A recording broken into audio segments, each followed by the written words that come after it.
Jadi kita bisa mengatakan bahwa pada abad-abad ini basic structure dari atau struktur dasar dari masyarakat kita itu adalah etnis, dan struktur dasar politiknya itu adalah kerajaan.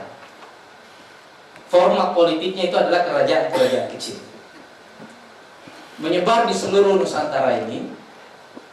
Dan ketika penjajah datang ke sini, penjajah ini tidak langsung menguasai seluruh wilayah ini.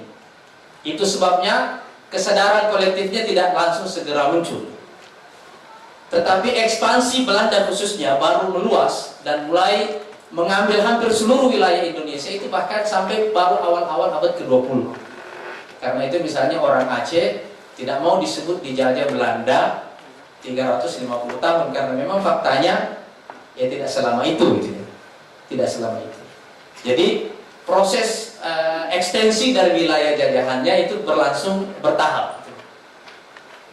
Jadi kesadaran tentang Indonesia itu juga tumbuh bertahap. Kenapa? Karena yang menumbuhkan kesadaran tentang Indonesia ini adalah penderitaan yang panjang akibat ketidakberdayaan melawan penjajahan itu. Jadi setelah begitu lama kita dijajah, sampailah kita pada kesimpulan bersama bahwa baik struktur dasar sosial maupun politik kita ini sama sekali tidak bisa bertahan. Jadi etnis-etnis kecil ini tidak bisa dipertahankan, kerajaan-kerajaan kecil ini semuanya tidak bisa dipertahankan, kecuali kalau kita menemukan satu modus eksistensi baru, satu bentuk ikatan sosial baru, satu bentuk ikatan politik baru.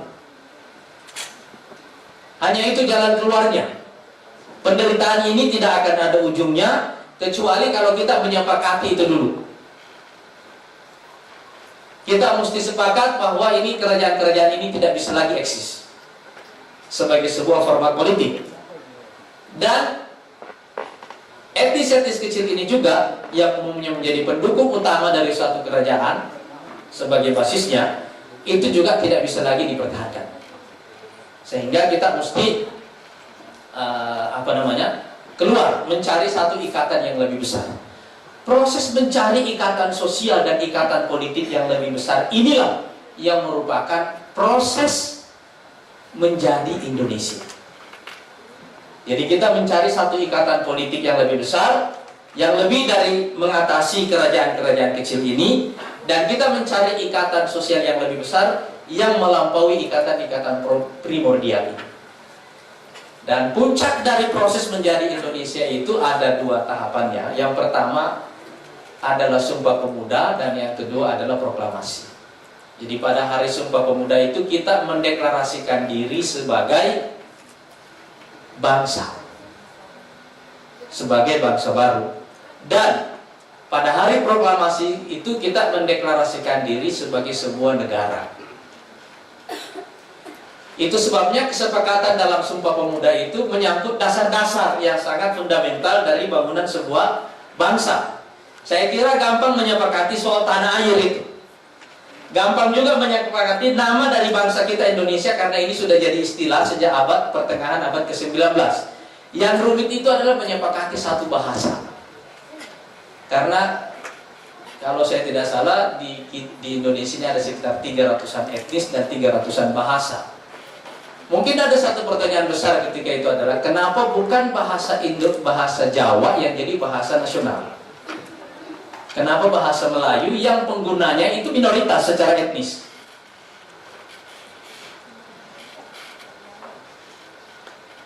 Kalau saya mempelajari bahasa Indonesia, saya menyukai bahasa ini. Setidak-tidaknya menurut saya ada dua alasan. Yang pertama, bahasa ini punya tata bahasa yang sangat sederhana, simpel sekali. Karena itu gampang dipelajari. Kosakatanya juga tidak terlalu kaya. Karena itu gampang dikembangkan. Contohnya misalnya begini. Ini mungkin pertanyaan buat kita semuanya. Apakah ada konsep waktu dalam grammar bahasa Indonesia? Kalau dalam bahasa Arab, konsep waktunya itu ada dua. Kata kerja masa lampau, kata kerja masa kini. Kata kerja akan datang, itu dimasukkan ke dalam kata kerja masa kini. Kalau dalam bahasa Arab ya. Ini namanya fi'il madhi, ini namanya fi'il mudhari'. Dalam bahasa Inggris tensesnya ada berapa? Ada 16 kalau nggak salah ya. Lebih rumit ya konsep waktunya. Dan itu menunjukkan value dari sebuah masyarakat. Tapi dalam bahasa Indonesia kata kerjanya tidak berubah untuk menunjukkan waktu. Tapi setiap waktu itu ditunjukkan dengan sebuah kata tambahan. Jadi makan, sudah makan, sedang makan, akan makan. Dan itu ada maknanya bahwa bangsa ini tidak punya konsep waktu. Ada artinya. Itu sebabnya kita rada gampang memaafkan dalam soal waktu juga gitu. Sebenarnya saya juga tadi terlambat Pak. Saya tadi datang di sini sudah asar, pas azan asar. Jadi saya sholat dulu. Tapi karena di sini mulainya lebih lama daripada menit terlambatnya saya, kita kompromi. Jadi kita lebih gampang karena itu masalah mindset. Saya mengangkat masalah ini karena ini salah satu kritik saya nanti ke dunia pendidikan kita. Salah satu ilmu yang paling tidak diminati oleh orang Indonesia itu linguistik.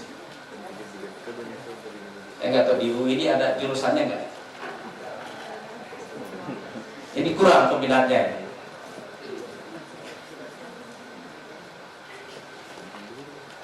Padahal ini sebenarnya adalah tools dalam proses perekayasaan sosial. Salah satu tools pengetahuan yang sangat penting dalam proses perekayasaan sosial. Jadi kita memilih bahasa Indonesia karena itu tadi. Makanya orang-orang Indonesia kan karena dia begitu dia menjadi bangsa Indonesia, dia harus menjadi bilingual. Bahasa pertamanya adalah bahasa daerahnya, selanjutnya dia belajar bahasa Indonesia. Saya sendiri baru bisa bahasa Indonesia dengan baik itu karena orang tua saya merantau ke Ambon. Dari Makassar kita ke Ambon, di Ambon lah kita belajar bahasa Melayu. Jadi setiap orang Indonesia itu punya dua bahasa ini. Dan itu juga berarti bahwa orang Indonesia itu termasuk bangsa yang paling gampang belajar bahasa asing. Karena kita sejak awal itu sudah bilingual sejak kita kecil ya, sudah langsung.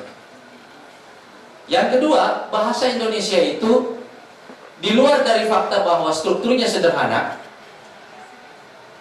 bahasa ini juga adalah bahasa yang mengandung budaya egalitarianisme di dalam dirinya. Tidak ada hierarki dalam bahasa ini. Saya kira ini yang membedakannya dengan bahasa Jawa misalnya gitu ya. Kalau ditanya detailnya gimana hierarki bahasa Jawa, saya juga tidak tahu. Tapi ini menurut cerita teman-teman Jawa, saya tanya perbedaannya apa. Ini salah satunya. Hierarki dalam bahasa Melayu itu hampir tidak ada. Jadi dulu misalnya untuk menumbuhkan semangat kebersamaan bahwa kita senasib sepenanggungan, sama rasa sama rata, Soekarno dipanggil Bung dulu. Itu adalah istilah yang mengandung makna itu.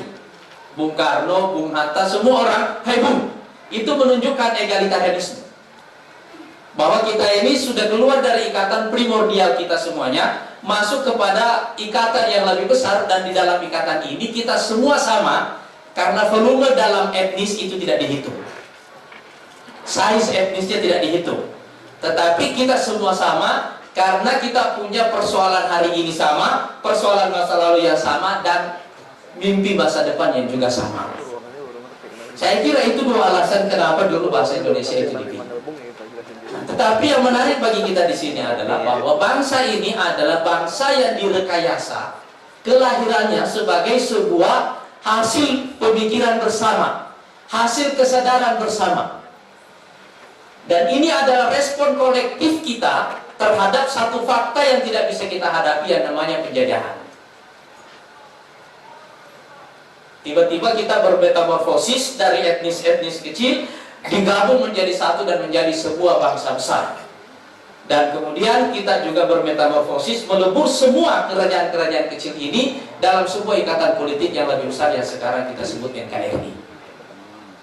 Saya kira gelombang pertama ini selesai persis ketika kita memproklamasikan Indonesia pada tahun 45. Kita selesai dengan identitas kita di sini. Kita punya identitas yang namanya Indonesia.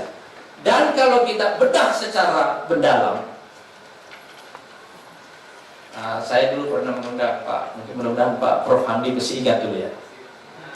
Saya tahun 2010 dulu, saya pernah mengundang beliau dalam sebuah seminar terbatas dengan satu pertanyaan.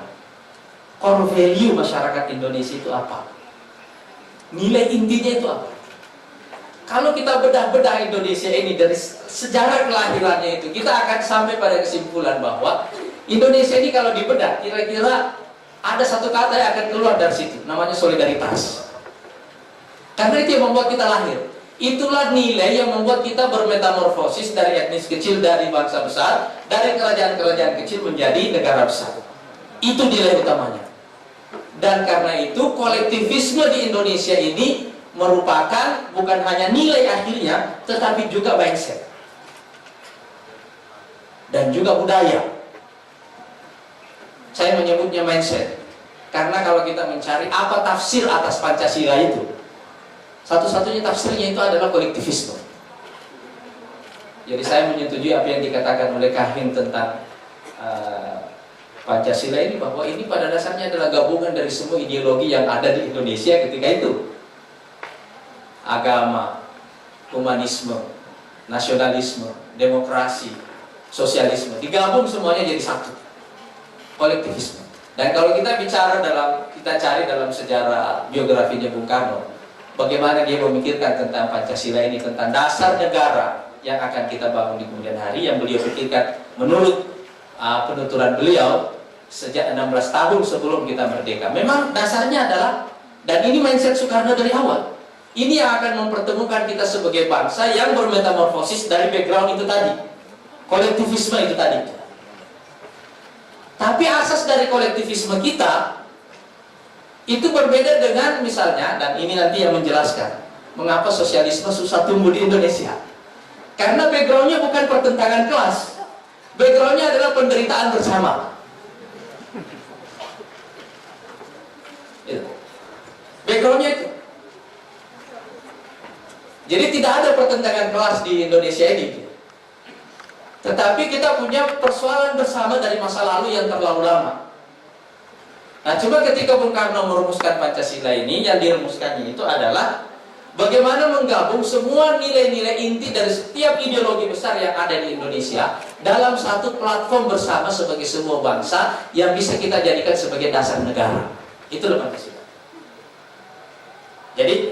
Jadi nilai dasarnya adalah solidaritas atau yang biasa kita sebut gotong royong, dan cara berpikirnya adalah kolektif mind, mindsetnya itu, dan budayanya yang misalnya simbol-simbolnya itu juga memang budaya kolektif seperti itu. Contoh pakaiannya misalnya batik ya. Saya selalu memperhatikan batik ini. Kalau kita lihat batik ini adalah kerumitan yang disederhanakan secara harmoni.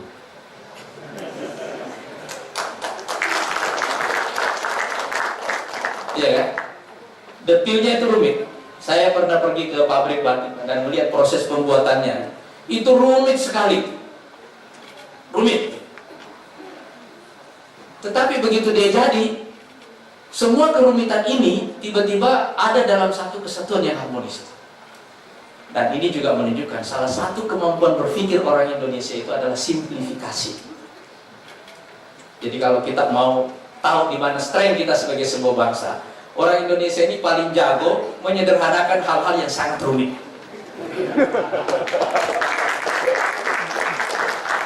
Mana ada pernah presiden di seluruh dunia yang bisa mengatakan begini, gitu aja kok repot. Tapi itu contoh soal. Makanan kita yang paling terkenal apa?